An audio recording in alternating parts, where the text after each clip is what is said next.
BNP chairperson Begum Khaleda Zia বলেছেন, এখনও ফ্যাসিস্টদের দোসর ও বাংলাদেশের শত্রুরা গণ অভ্যুত্থানের মাধ্যমে প্রাপ্ত অর্জন নস্যাৎ করতে গভীর ষড়যন্ত্রে লিপ্ত রয়েছে। গণতান্ত্রিক বাংলাদেশ বিনির্মাণে সর্বশক্তি নিয়োগ করতে জনগণের প্রতি আহ্বান জানান তিনি। ২৭ ফেব্রুয়ারি বিএনপির বর্ধিত সভায় ভার্চুয়ালি যুক্ত হয়ে প্রধান অতিথির বক্তব্যে তিনি এসব কথা বলেন। বক্তব্যের শুরুতে আন্দোলনে যারা শহীদ হয়েছেন তাদের প্রতি শ্রদ্ধা জানান বিএনপি চেয়ারপারসন বেগম খালেদা জিয়া।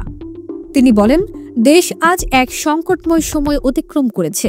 অন্তর্বর্তী সরকারের কাছে জনগণের প্রত্যাশা রাষ্ট্র মেরামতের ন্যূনতম সংস্কার দ্রুত সম্পন্ন করে গণতান্ত্রিক ব্যবস্থায় ফিরিয়ে যাওয়ার জন্য সবার কাছে গ্রহণযোগ্য নির্বাচন আয়োজন করা।